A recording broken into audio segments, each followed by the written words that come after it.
Hey guys, it's West here, and we're back with another episode of From the Crumbs, and we've got some progress to show you guys. So I've been talking about for a while how I was a little bit upset because Rakan was the first Nat 5 that I really sunk all my Devilmons to. I really, I was super excited about, and after I got him, there weren't really any improvements to him for the past 4-5 months now, so he hasn't really gotten any changes. That did, however, change recently, and here are his current stats. His runes aren't brought to plus 15, so you'll see, there'll be some stat improvements, about 17% more crit rate and like 20 something percent more HP. I'll go ahead and show you the runes though. What I'm really excited about, because he's this low, I have him on will runes. Now, I am really, really huge on stressing the importance of having runes that are possible for you, right? And so if you're not farming Necro, if you're not farming Dragons, you probably shouldn't be using runes from Necro and Dragons. Since, however, this is a 2 set and the runes have good enough substats for me to get away with using them, I am using them on my unit. Now you'll see, speed, pretty high defense, and then crit rate with a 6-star HP percent slot 2, and this okay crit damage slot 4. In the case of Rakan, right? Not a primary unit, not a farmer, and not in any of my dungeon teams, right? He's a fun unit used for Guild Wars, Guild Siege, and just to screw around with sometimes. So as such, he doesn't need really, really high rune quality for any of my progressions, so I can get away with giving him slightly worse runes, just in order to play around with him. And Rakan is one of those units where Will is really good on Rakan, because usually you want him to be really, really tanky, and you want him to be slow because you want the enemy to get as many attacks off on him as possible. Now, his defense is pretty low, and I'm not a big fan of that, but I did want to build him HP, crit damage, HP, and I had these leftover runes that weren't on anybody anyways, just because they weren't meeting my minimum rune requirements for certain damage dealers and such. So I figured I'd put them on Rakan because it's all, it's a lot of fun to play around with him, and so that's what I did. He's sitting at about, just over 30,000, 31,000 HP. He's got, he's going to have 165% crit damage and a tiny little bit more HP when I bring that last rune to plus 15. But I'm really happy with him. He's a lot of fun to play with. And now that he's on Will, it's a lot more realistic for me to use him in things like Guild Wars, whereas before he was so slow that he would get outsped by the slowest of units. So now that he's on a Will set, I'm in this farming guild now. I changed guilds a while back. I don't know if I mentioned it. I'm in a farming guild now. He could solo certain siege towers with ease, pretty much. There's some towers where it's still a little bit of an issue, but he could solo most towers at this level. So it's really fun to play around with him there. Really happy to see that. Let me just adjust this because that's gonna irk me. Okay, so I have him runed up on Will Blade Energy. So, I wanted to build him for a while, and now that he's on the Will runes, I could actually use him, which is really awesome. So Giants team hasn't really changed. None of the rune sets have changed. Looking forward to El Sharian for my Giants and Dragons speed team, speed-based damage dealer. We talked about him in the other update video that I posted previous to this one, or prior to this one. And so if you're curious about any of that, you can go check that out. Changes to Bernard. Bernard, not really. On free rune removal, he did get changes, which is why he got faster. He's on these weird rune sets, but I did get him up to 275, which is nice for my arena offense. I finished Fighter 2. Yesterday was Arena, last night was Arena Rush, so I finished Fighter 2 at the end of that. So that was okay, I guess. I haven't really been rushing. I didn't rush last night either. I was just happened to be where I finished. I got a few Arena defenses last minute, which actually pushed me out of Fighter 1 into Fighter 2, which was great. The big topic of this video, though, are the summons. 372 stones, which means, 7.5 technically summons for Lushen, because it is now the Lushen rotation. There's also Wind Panda, Water Monkey, Sekhmet's kind of cool. There's some other units. Hwahi, I'd love her. Water Ninja, Skillups. The only unit here which I wouldn't like to see is the Water Neostone Fighter, which is of course the one we're going to see. So we're just going to hop right into these, because I haven't really done summons on a video in a while. We're going to take them real slow. We're going to savor these because we only have 7 summons. The last Lushen rotation, 4 weeks ago, probably 4 or 5 weeks ago actually, we had the last Lushen rotation, we had summons on all the accounts. We had like 4 or 5 summons. On the Leica account, we did 3 summons, and on the second summon, we got a Lushen. and on this account we summoned 8, I believe, summons, and we had not a single lightning even. So you never know what you're gonna get out of the summoning stones. But I know that if I get anything, it's not going to be on this account. So I don't really get my hopes up. I always say, worst comes to worst, I have a bunch of food. And yeah, 7 summons is not even, statistically probable to get a lightning, or statistically likely, I should say, to get a lightning. But I save up the stones anyways and try for my Lushen. Disappointment, always comes to greet us. That's fine though. We have some food to bring some monsters up to 4-star, and we're actually getting a lot of 4-star. We have a lot of 4-star food, I should say, and we haven't really had a purpose for all of it, just because we don't really get a lot of 4-star maxes from anything in particular. We get our weekly one from from the Guild War shop, but you can see I have all this 4-star food. I even have a lot of 3-star maxes just from all the giants I've been farming, and I just got my 4-star max today from the guild shop, so we are going to have just about enough food to make a new 6-star. Oh, also, the Mihyang secret dungeon came through, and so I finally get to utilize these transmogs that I got a month or 2 ago, 2 months.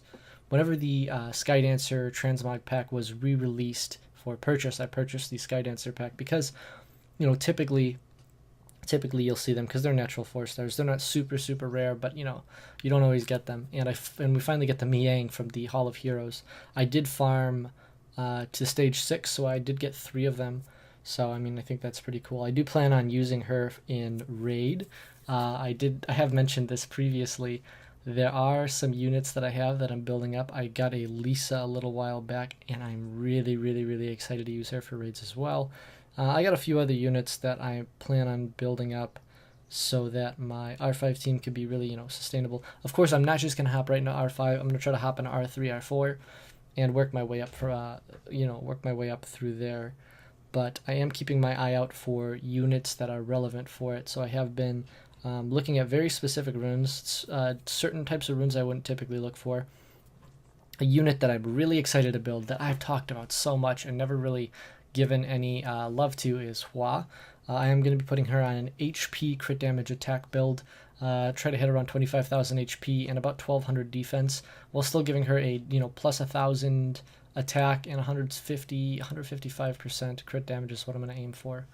She does have that crit rate leader. I'm not sure if that's the leadership skill I'm going to be using on my team. It depends on the other leadership skills I'm with, but I do want at least 3 leadership skills on my team so that no matter what team I end up paired with, I always have a leadership skill that is relevant. Because if you have 3 different leadership skills that don't overlap, then of course, regardless of what the people you run with have, you will always have a leadership skill that you can use that's going to bring some sort of beneficial effect to the team, or some sort of something that's going to help the team, basically. Because if they have another Hua, for example, and Hua is your only relevant leadership skill, then when they use their 19% crit rate leadership skill, your team is not going to be benefiting if you use one as well. It's just going to be a wasted leadership skill slot.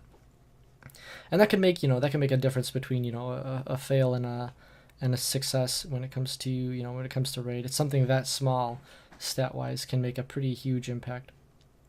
Also, we got another Hraesvelg a little while back. Not super relevant to mention that, but we've been pulling more Hraesvelgs because clearly the game wants us to build more. And I've mentioned before, I do absolutely plan on building more. But that means I'm going to have to build units that have defense breaks built into their kits to use as well for Guild Siege. We are getting some runes from giants. I've been going through runes. I haven't really gotten a lot of Swift runes lately. I've got nothing really relevant Swift-wise to show. I am looking for more Fatal Blade sets because there are some damage dealers that I'm trying to get built up. Like this rune is... this rune needs a grind. Like that... So this is what my thought process was when it comes to going into raids pretty soon, is that I have a lot of runes where it has 3 really good substats. Maybe it was a hero rune and it's 6-star and it rolled really well, and the rune would be fantastic if it only had grinds. And I know I could farm a lot more for runes. I understand the potential of runes and how far I can get, but things like getting a 290 speed Bernard, it's pretty hard to obtain without getting. You need to have hero 6-star runes that roll 3 times into speed, to get your 300 speed Bernard, and hitting it hitting it without grinds means that you need to get ridiculously lucky with runes, or you need to grind so crazy ridiculously. So I do plan on, you know, working my way into R5 eventually. I'm going to talk about it more in the next video when I think I'm getting slightly closer. Another unit that's going to be built up for R5 is likely going to be the Wind Monkey. He's a really good damage dealer for R5. I believe all the monkeys are pretty decent for R5.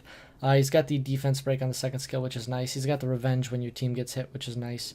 The only problem is he is passive based, which means I have to bring at least 2 cleansers. And like I said, I do plan on bringing Lisa and Mihyang to the to my R5 team. I don't know why we're losing connection. Are we good? We're good.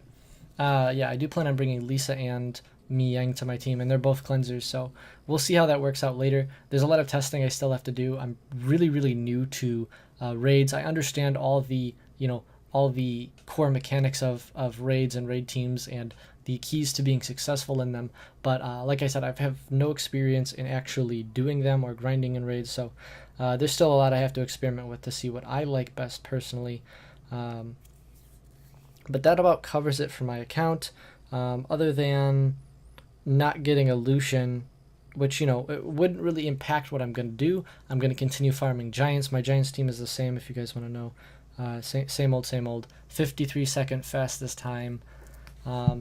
It's probably not going to get faster unless I get a pretty, you know, some pretty nice runes to increase the damage of my damage dealers. I saw an amazing comment on a prior video where someone was talking about speeding up my Hraesvelg so that the Hraesvelg moved after a Galleon, which I think is great because you get the brand off faster, because you get the extra attack bar or the attack buff if Galleon uses his first skill for some reason other than having his third skill up.